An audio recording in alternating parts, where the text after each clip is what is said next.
Um, Everyone's favorite redhead, or Harlequin B, or Annabeth, or B, or Betty, or any of the various things I'm known as on the internet. Hello! I'm posting this everywhere, so I had to dress myself as all the things. I'm dressed as Magenta right now, or I am. I'm not wearing my wig anymore. My makeup's kind of bad, and I'm looking very rough. That's because today it's my very first convention. It was, Sunday of Dragon Con. My very first convention got to be Dragon Con. Isn't that amazing? And I dressed as Magenta because, as most everyone knows, Pat Quinn was there. So, it's just a wrap-up to tell everyone how it went. It was lots and lots of fun. Oh my gosh, we were in line to get our badges, and I had people already complimenting my costume. Like I had the thing that I kept getting was, I've had people tell me that they've been in like lots of different shadow cast, and that they've seen lots of different Magenta costumes, but I was like one of the few good ones. They said that they agreed with me that there are a lot of bad Magenta costumes, but they said that mine was really good. So that made my day. There were lots and lots of cool cosplays. You wouldn't believe, the first picture I got was with a Jack Skellington, and there was a Corpse Bride too. There are actually two Jack Skellingtons, lots of Sailor Moons running around, lots and lots of Poison Ivies, a couple of Catwomans. There is even a New 52 Poison Ivy, which is actually pretty cool, even though I don't read the New 52 comics. Lots of princesses, lots and lots of Adventure Time costumes. Like, I saw so many Finns and Fionas. And then, a handful of Princess Bubblegums, and a Marceline, and even a Susan Strong, which is pretty cool.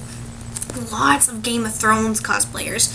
Game of Thrones cosplayers continue to amaze me. Every time I see one, I'm like, how do you make this stuff? In fact, I actually got a picture of one of my favorite cosplayers, in the world. She's one of my cosplay idols. She was cosplaying as Joffrey, and she was with a big group of people, and I got a picture of the group. And as we were walking away, I realized, holy crap, that's her! Ah! She even said a few words to me. She was playfully threatening me with a crossbow, but that's Joffrey. Of course, I went with my mom, and my mom had loads of fun, too. In fact, she's already talking to me about going to other cons, so woo-woo, yeah!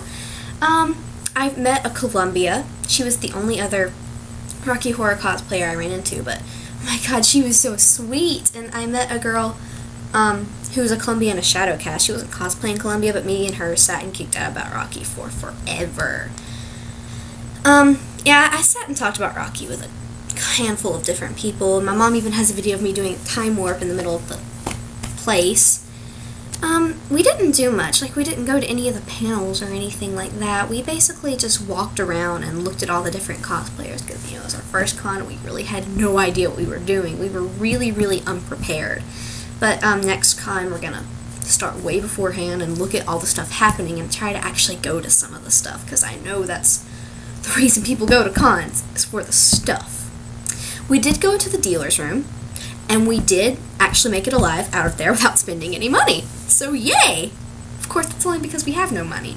But there was so much cool stuff in there. I never even believed people when they said that there's all this cool stuff. There were all these pretty corsets and everything, and I wanted them all. I did get a little argument with a lady who had a poster of Luigi and Pavi that Bill Moseley and Ogre had signed, and it was $75. And she heard me make a remark to my mom about how that's really overpriced, because, Bill himself sells his autographs for only $20. She heard me and got into a little argument with me, and that kind of bummed me out for a while, because she was kind of really mean, but I forgot about it really quickly. Seeing the Bill Moseley autograph there made me really happy. I love Bill Moseley. Anything else cool happen? I got my picture made a lot. A lot of people would say, oh, miss, can I take your picture? I'd be like, yes! I even had a Ghostbuster want to take a picture with me, so yay! And, me and my mom got interviewed for an IFC movie, which is pretty cool. It's about women in fandoms and stuff, and especially, and they liked that we were a mother and daughter thing, so they sat and interviewed us, which, that was really cool. And I got my picture made with this green screen. In fact, I want to get the picture right now. I got a lot of free stuff. Free book. Ooh. And there's a free bag and everything. So, there's me in front of the green screen. I'm trying to see if there's anything else that happened before I get to the really good part of the story. That's about it. I mean, like I said, we didn't do much, but I really just love seeing all the cosplayers. I love cosplayers. So, towards the end of the day, we finally made it to the Walk of Fame, which is where all the celebrities were chilling around, taking pictures and giving autographs. I'm going to tell the story out of order. I met Amber Benson! She played Tara on Buffy, and I've just recently gotten to Buffy, and I recently got into the Tara episode, so my love for her was like fresh in my mind, and I was like, oh my god, she is so sweet. I was like, your voice and Once More Feeling was so beautiful, and she was like, oh, and she told me that Anthony Head is really, really nice, and she loved my costume. In fact, when I got my picture with her, she was standing behind me just to make sure my costume stayed in the picture. And when she found out that I'm only 14, she was like, oh, you're just a baby. And so she hugged me. I mean, Amber Benson is so sweet. But the real reason we went in there was, of course, Patricia Quinn. I found Patricia Quinn's table, and I was standing in line. She was talking to someone, but she saw me come in the line, and she pointed at me because I was dressed as Magenta. And I was like, Patricia Quinn just pointed at me. Patricia Quinn just pointed at me. So I was already starting to freak out, and I was on the verge of tears, and I was holding my book like this, like, oh god. And I was about to scream, and when I got up there, and she was like, hey. And I started bawling. I was like, oh my god, over and over and over again. I was freaking out, and I just could not stop crying, and she hugged me, and she held me until I stopped crying, and she was like, oh, don't cry, you'll mess up your makeup, and she was the sweetest person I've ever met in my entire life. She sat and she hugged me, and she told me I should be an actress, which Patricia Quinn told me I should be an actress, and she told me I was gorgeous. Patricia Quinn told me I was gorgeous, and oh god, she was just so sweet. And she let me go behind the table with her, and we got some pictures, and we did the elbow thing together. I did the elbow thing with Patricia Quinn. Oh my god!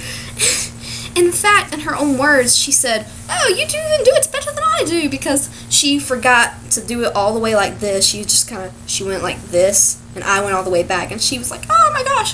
We did it a couple of times so she could get it right. And she hugged me, and she was so sweet. My god, she was just the nicest person I ever met, and I could not stop crying.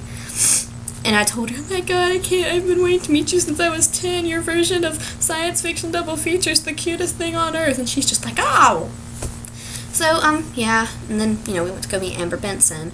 We were gonna meet, James Marsters, Spike, and, Juliet What's-Her-Face, who played Drusilla, too, but when we got into the Walk of Fame, they were, off doing something, so we wanted to go meet Adam West too, but he was off doing something. Burt Ward was there, but I don't really see the point in meeting Burt Ward if you're not going to meet Adam West with him, so we just met Patricia Quinn and Amber Benson. So yeah, we went out into the hallway, and I was getting out my phone to text Miranda and tell her about Patricia Quinn when I realized I forgot to give Patricia Quinn the drawing I drew for her. A few months back, when I found out I was going to meet Patricia Quinn, I spent like a month drawing her this really pretty picture of Magenta. So I darted back in, and I stood in line, and she saw me, and she was like, hey, because I was there again, and I was just like, I drew this for you, I forgot to give it to you, I just really wanted you to have it, okay, and she was sitting there looking at it, and she was like, this is beautiful, and she was like, thank you so much, and she really, really liked it, and I was like, oh, I just really wanted you to have it, and I turned to walk off, and she goes, wait, and I was like, what? She goes, and like all the pictures on the table that she had to autograph, they're like $25 to get autographed. She was like, which picture do you want? And I was like, what? And she was like, which picture do you want? And I was like, what now? She was like, pick a picture. And I was just like, oh my god. And I was freaking out. And Patricia Quinn gave me a free autograph. And I was just crying so hard and freaking out. And she came and hugged me again. She kissed me on the head. Oh my god. So, after that, I sat in the hall with my mom just, like, crying. And we were gonna stay, like, pretty late tonight, because we were gonna go to her panel at 7. So we were gonna stay, but, my god, I could barely stand that. So we just went ahead and went home, because I was tired out, and I was emotionally drained from meeting Patricia Quinn and having her say these nice things to me. And I guess next time I do a con, I'll try going for a whole day, and then I'll try a day and a half, 2 days, so forth. It's gonna take a little bit of work to be able to stay a whole weekend, but I can't wait to stay a whole weekend because it was so much fun, and I can't wait to actually do the stuff. And of course, everyone I met was really nice, and I had lots of fun, and I understand why everyone says Dragon Con is so amazing, because Dragon Con is amazing. So there's my con wrap up. I can't wait to do it again. It was so much fun. In fact, when I go back to school on Tuesday, I think I'm going to wear my magenta dress to school, so I don't think I'll wear the wig, though. So this was me blabbering on about my con adventures. Bye.